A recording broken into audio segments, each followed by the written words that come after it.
Agora vamos lá, gente. Temos vários assuntos, como eu já te adiantei, né? E pesquisas do Núcleo de Neurociência do Hospital Sírio-Libanês em São Paulo apontam que a partir dos 35 anos a gente já pode perceber os primeiros sinais de esquecimento ou demora para se lembrar de alguma informação, independente de Alzheimer ou de outras doenças que aparecem com o tempo e que afetam a capacidade de memorização, tá? A boa notícia é que esse processo pode ser adiado ou até revertido. E para a gente falar sobre como manter a nossa memória saudável, eu recebo aqui no Vida Melhor o consultor de carreiras, Lincoln Firuz Mendes. Seja muito bem-vindo, muito obrigada por estar aqui, é uma alegria te receber, viu? A alegria é toda minha. E eu gostei muito do tema, porque, assim, tem essa pesquisa, né, que diz que a gente já perde aí a partir dos 35 anos, mas o fato é que depois da pandemia, principalmente para quem teve Covid, a gente percebeu, e tem pesquisas também que já estão mostrando, que existe um déficit cognitivo grande, inclusive com uma perda de memória acentuada. Pois é. A memória tem um assunto muito interessante, Cláudia, que a gente pode classificar ela como sendo a memória explícita ou a memória implícita. Aquela memória de curto prazo, algo que aconteceu no dia a dia, naquela correria do dia a dia e que eventualmente nós nos esquecemos, e aquela memória de longo prazo, que é onde nós armazenamos as nossas emoções, os sentimentos, as relações que nós construímos. E, de fato, a pandemia trouxe, sim, algumas questões que fez com que, principalmente, o esquecimento fosse um tema a ser tratado na vida de todas as pessoas.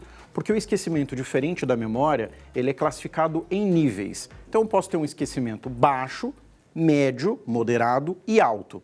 Então, o esquecimento baixo, médio, é aquele que a gente costuma dizer, puxa, esqueci a chave do carro. Saí correndo, quem mora em apartamento, por exemplo, chega perto do carro e fala, meu Deus, cadê a chave? Então, esse esquecimento, ele não tem uma função cognitiva, ele não atrapalha as questões cognitivas. O esquecimento cognitivo, que é aquele, por exemplo, quando eu pergunto para uma pessoa, quanto é 2 mais 2? E ela não consegue responder, esse sim pode estar atrelado eventualmente a uma questão patológica que pode vir a ser uma demência, um mal de Alzheimer e precisa de um médico para poder averiguar.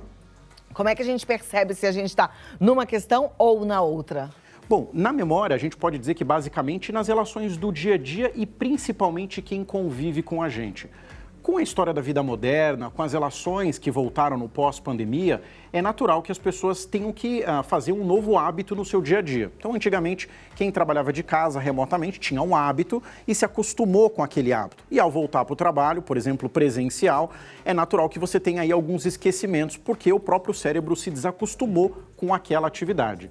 Nesse caso, a preocupação ela é bem menor porque é uma questão de hábito. E o hábito é um comportamento repetitivo que a gente vai tendo ao longo da vida. Agora, se as pessoas que estão comigo, ou eu mesmo, percebo que esse esquecimento ele interfere nas questões cognitivas, principalmente de raciocínio, aí é importante procurar ajuda médica. Perfeito. Agora, para quem não quer ter esse tipo de problema, ou percebeu, mas ainda não está grande essa preocupação, mas quer dar uma melhorada, deixar a memória mais ativa, existe algum processo, algum método? Tem 3 coisas que a gente costuma sugerir. Primeiro, uma boa alimentação saudável, rica em ômega 3, carne branca principalmente, porque isso ajuda nas funções neurocognitivas. Então esse é um aspecto importante. O segundo é uma boa noite de sono. Eu já disse outras vezes aqui, Cláudia, que o Instituto do Sono em São Paulo mostrou que de cada 10 paulistanos, 7 têm algum problema ao dormir. Então isso interfere também na memória. E o terceiro tem a ver com a prática de atividade física. Então, pelo menos todos os dias, de 30 a 45 minutos, algum tipo de atividade, caminhada, corrida, aquela que você mais se identifica para ajudar o processo a fortalecer os neurotransmissores do cérebro. Perfeito. As pessoas falam muito de joguinhos para estimular a memória, caça-palavras, leitura. Isso é fato? Isso é comprovado, Lincoln? Tem vários estudos que mostram que sim, que o cérebro é um músculo, ele precisa ser altamente desenvolvido. Então, quanto mais a gente consegue desenvolver esse músculo, mais ele entrega aquilo que nós precisamos, que são as informações, os aspectos cognitivos, comportamentais. Então, é claro, é muito importante checar, principalmente quando se trata de alguma técnica, qual é essa técnica, para que você utilize ela da maneira mais correta possível. Mas sim, já tem estudos que mostram um caminho de que quanto mais você exercita a memória, maior a probabilidade de você não sofrer com esquecimento. Eu já ouvi falar também de alguns caminhos mentais que a gente precisa fazer para memorizar coisas novas, né? Então, fazer associações de imagem, aquelas coisinhas que a gente usava para decorar coisas para prova. Isso é uma forma de manter a memória saudável? É uma forma de manter a memória saudável. Eu me lembro, por exemplo, quando eu era criança, Cláudia, uma situação muito engraçada. Às vezes eu esquecia de estudar para a prova. Minha mãe, não sabendo disso, dizia, olha, para você ir bem na prova, coloca o livro debaixo do travesseiro que amanhã você vai acordar sabendo tudo. É claro que isso nunca aconteceu. Mas a gente sabe que o estímulo no cérebro facilita. Então, uma coisa que você pode fazer é, antes de você dormir, você pode pegar o seu celular e gravar coisas importantes que você precisa se lembrar no dia seguinte. E escutar aquilo antes de dormir. Aquilo ativa algumas áreas e neurotransmissores que te ajudam a ter uma recordação, uma lembrança muito mais ativa do que se você não fizesse. Então a dica é válida sim. Perfeito. As pessoas me perguntam muito se eu planejo o meu dia, se eu faço apontamentos, né? Isso eu particularmente não faço, tá? Mas é importante fazer? É importante colocar tudo no papel. Quanto mais nós planejamos, menos tempo nós perdemos. Então é fundamental que a pessoa liste, e aí pode ser a dona de casa, a confeiteira, a chefe de cozinha, a costureira. Coloca num post-it, escreve ali aquelas informações importantes que você considera serem relevantes no seu dia e deixe em algum local visível. Pode ser, por exemplo, no espelho do guarda-roupa, pode ser no espelho do banheiro, pode ser na carteira, no caso de um homem, enfim, aonde você se sentir mais confortável. Mas escrever faz com que o nosso cérebro retenha até 40% a mais da informação que foi lida naquele momento. Olha lá que interessante. Pessoas estressadas, que estão aí muito angustiadas, muito agitadas, elas têm mais dificuldade de manter a memória saudável? Tem, porque você estimula a produção de cortisol e aí, claro, com o estresse, a probabilidade de você ter um esquecimento é maior. É comum, principalmente, jovens dizerem que no momento da prova do vestibular deu um branco, né? Ele estudou durante meses, alguns estudaram anos e chega na hora da prova, deu um branco. Na verdade, a adrenalina passa a fazer parte da corrente sanguínea, aquilo vai para o cérebro e aí você tem aquela sensação de que você não se lembra de nada.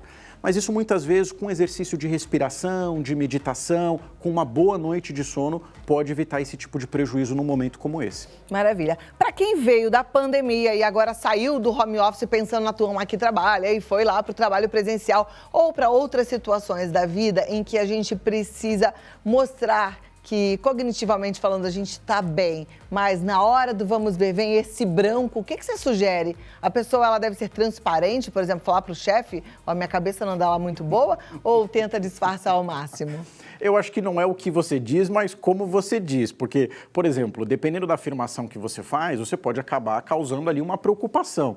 Eu acho que é natural termos momentos em que nos esquecemos das coisas, porque na vida moderna que nós levamos, Cláudia, são muitas atribuições que uma dona de casa, que um empresário, enfim, tem ao longo do dia. Então, a ideia é que se eventualmente você se esqueceu de alguma coisa, que você sinalize, olha, me dá 1 minuto, me dá 3 minutos, será algo importante, estava aqui, eu já vou recuperar essa informação. Mas sempre com muito cuidado, porque eventualmente quem está ao seu lado, às vezes pode não saber e isso pode gerar algum tipo de preocupação que às vezes nem deveria existir, é só um esquecimento simples mesmo. Perfeito. Agora um conselho final para a turma que está assistindo, né? A gente está falando de memória. Ele já deu uma dica aqui boa, não adianta colocar o travesseiro embaixo, o livro embaixo do travesseiro, que isso não vai ajudar a memória do seu filho. Mas para as mães que estão assistindo, para as avós, né? O que a gente pode dar aí de dica final sobre memória saudável? Cláudia, a memória é um exercício que nós precisamos praticar todos os dias. Do mesmo jeito que eu vou à academia, por exemplo, para ganhar massa muscular ou perder peso, eu preciso estimular o meu cérebro a ter um padrão de pensamento. E esse padrão de pensamento ele é constituído pelas coisas que eu coloco no papel, pelas coisas que eu penso, porque nós atraímos aquilo que nós pensamos. Então, a partir do momento que eu penso coisas boas, que eu coloco no papel e organizo o meu dia, eu tenho uma probabilidade maior de ser mais produtivo e de esquecer menos. Tem aquele ditado que diz que a pessoa tem memória de elefante, né? E a memória de elefante é porque o elefante é um mamífero que consegue se recordar, mesmo depois de décadas, distante de um outro elefante, de se lembrar só pelo olfato quando ele está próximo, por conta dessa memória que ele tem. Então, que todos tenhamos memória de elefante. Uau, é isso aí. Mas eu acho que elefante deve ter muita memória, porque tem uma cabeça muito grande, né, gente? Acho que a gente possa ter uma memória de elefante. Mas vamos cuidar principalmente daquilo que a gente ainda tem. Então, tem que fazer tudo o que o Lincoln disse aí, tá? Exercício físico, boa alimentação, cuidar da boa noite de sono, né? E cuidar dos pensamentos. porque isso também vai fazer diferença.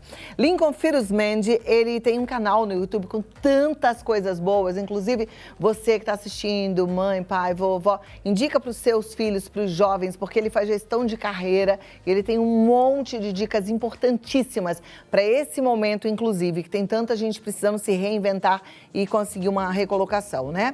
O telefone de contato é o 12991655499, 12991655499 e o Instagram é Firuzmendi, certo? Certíssimo. Muito obrigada, Lincoln. Sempre um prazer, obrigado você. Igualmente, até a próxima, viu?